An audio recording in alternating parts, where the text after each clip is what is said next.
semuanya, apa kabar? Semoga semua dalam keadaan yang sehat, bersuka cita, dan selalu bersyukur pada Tuhan. Wah, kakak udah lama banget nih gak ngeliat adik-adik semuanya. Kakak kangen banget, dan begitu juga adik-adik. Pasti adik-adik kangen ya. Nah, hari ini kita akan mulai pengajaran horong kecil. Seperti biasa, sebelum kita memulai, coba kakak mau lihat tangan-tangannya dulu. Udah ada ya, ayo angkat tangannya. Kita lipat. Papa mama tolong bantuin Kak Sarah ya. Tolong dilihatin posisi adik-adik apakah sudah benar atau belum. Sekarang semua tutup mata. Oke, mari kita bersatu dalam doa. Allah Bapa yang bertata dalam kerajaan surga, terima kasih untuk berkat dan sukacita yang kau berikan. Karena hari ini kami sudah bangun dengan keadaan yang sehat, tanpa kurang suatu apapun juga. Ya Bapak, pada hari ini kami akan memulai pengajaran sekolah minggu kami. Kau yang mau jaga dan berkati, berikanlah Roh Kudus kepada Kak Sarah, kepada adik-adik semuanya, agar kami dapat bertumbuh dalam firman-Mu. Terima kasih Tuhan Yesus. Untuk teman-teman yang belum dapat bersekolah minggu bersama-sama kami ya Bapak, Kau yang mau berkati, biarkanlah mereka dapat bersama-sama dengan kami menonton video sekolah minggu hari ini. Terima kasih Tuhan Yesus, hanya ke dalam tangan-Mu lah kami berdoa dan ucap syukur. Yang percaya katakan amin.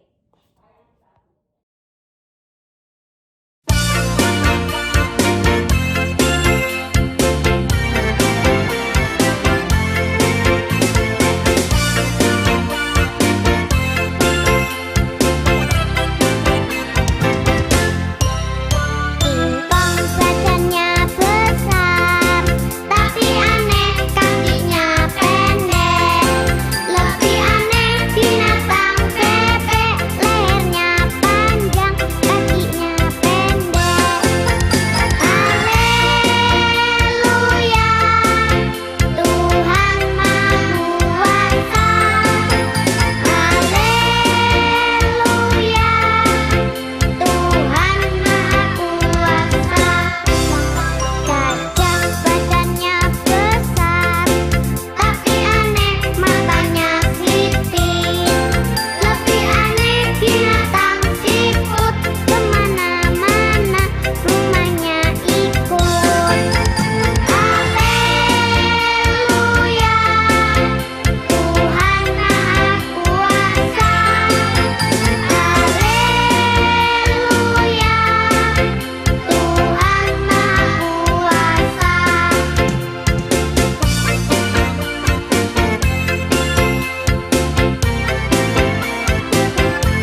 adik-adik, kan adik-adik kemarin udah disuruh sama kakak kelasnya ya untuk mempersiapkan bahan-bahan dan alat-alat. Nah, kakak sekarang mau ngecek apakah adik-adik semua sudah mempersiapkannya. Yang pertama ada betadine. Terus kedua vitamin C. Boleh vitamin C-nya boleh apa aja ya. Boleh vitamin, boleh cipini, boleh apapun, yang penting vitamin C.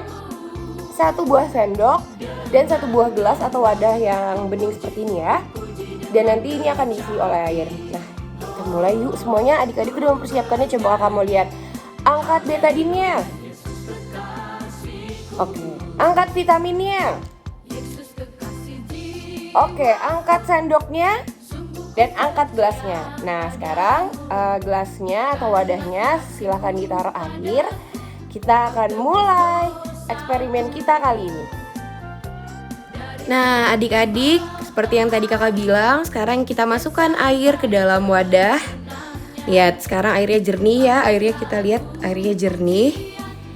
Lalu, setelah kita sudah mempersiapkan air, mari kita masukkan betadine secukupnya, 2-3 tetes, terserah adik-adik dan papa mama.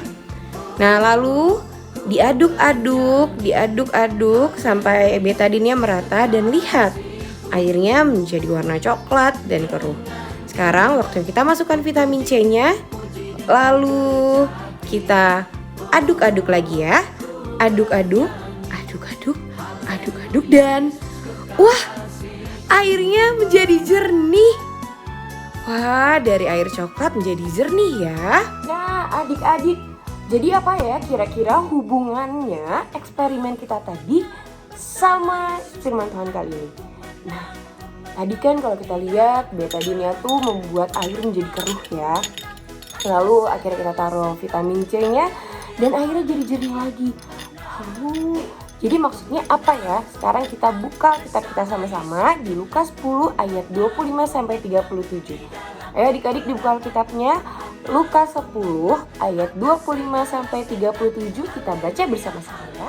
Nah, adik-adik yuk kita baca bareng-bareng Lukas 10 ayat 25-37. Orang Samaria yang murah. Pada suatu kali berdirilah seorang ahli Taurat untuk mencobai Yesus, katanya, "Guru, apa yang harus kuperbuat untuk memperoleh hidup yang kekal?" Jawab Yesus kepadanya, "Apa yang tertulis dalam hukum Taurat? Apa yang kau baca di sana?" Jawab orang itu, "Kasihilah Tuhan Allahmu dengan segenap hatimu dan dengan segenap jiwamu dan dengan segenap kekuatanmu dan dengan segenap akal budimu, dan kasihilah sesamamu manusia seperti dirimu sendiri." Kata Yesus kepadanya, "Jawabmu itu benar, perbuatlah demikian, maka engkau akan hidup." Tetapi untuk membenarkan dirinya, orang itu berkata kepada Yesus, "Dan siapakah sesamaku manusia?" Jawab Yesus, "Adalah seorang yang turun dari Yerusalem ke Yeriko. Ia jatuh ke tangan penyamun-penyamun yang bukan saja merampoknya habis-habisan, tetapi yang juga memukulnya, dan yang sesudah itu pergi meninggalkannya setengah mati. Kebetulan ada seorang imam turun melalui jalan itu. Ia melihat orang itu, tetapi ia melewatinya dari seberang jalan. Demikian juga seorang Lewi datang ke tempat itu. Ketika ia melihat orang itu, ia melewatinya dari seberang jalan. Lalu datang seorang Samaria yang sedang dalam perjalanan ke tempat itu, dan ketika ia melihat orang itu, tergeraklah hatinya oleh belas kasihan. Ia pergi kepadanya lalu membalut luka-lukanya. Sesudah ia menyiraminya dengan minyak dan anggur.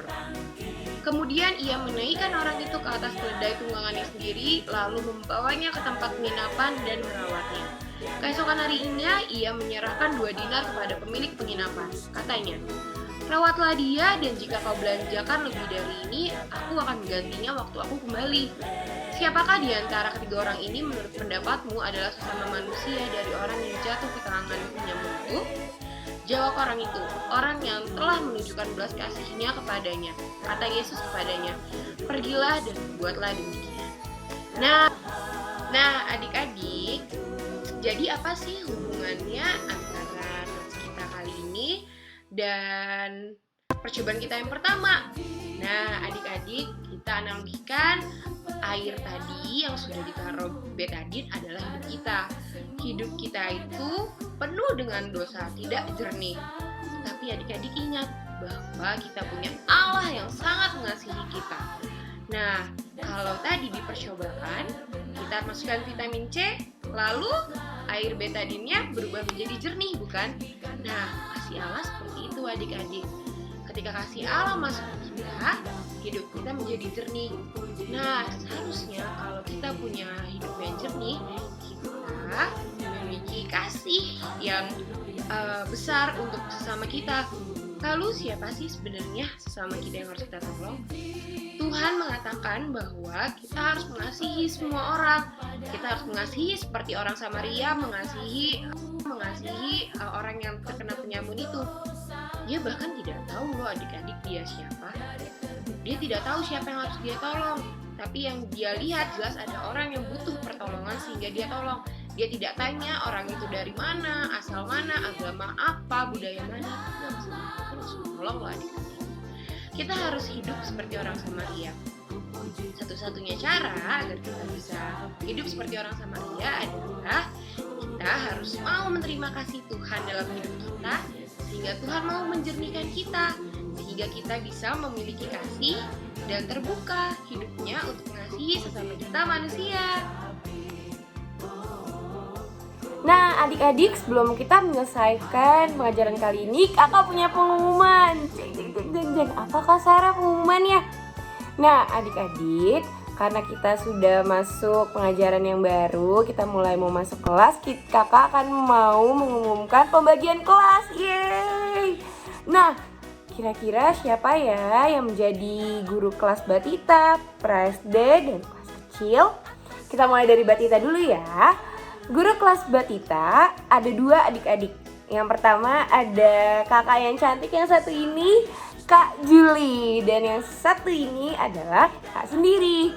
Nah, selanjutnya untuk kakak-kakak kelas pra-SD ada siapa ya? Jeng. Betul banget, ada kakak yang cantik ini, Kak Ola, dan abang ganteng, Bang Doan. Selanjutnya untuk kelas kecil, ini juga cantik juga loh adik-adik. Ada Kanjel dan ada abang yang ganteng, Bang Jeremy. Nah adik-adik, semoga kita 1 tahun ke depan bisa bersama-sama bertumbuh bersama di Sekolah Minggu HKBP Bandung Reformanda. Nah, hari ini kita mau menutup ibadah kita mau berdoa. Semuanya tangannya mana? Diangkat, ditutup, dilipat. Yuk kita bersatu dalam doa, tutup matanya semuanya. Allah Bapa yang berdalam kerajaan surga, terima kasih ya Bapa, hari ini kami sudah menyelesaikan ibadah sekolah minggu kami dengan baik.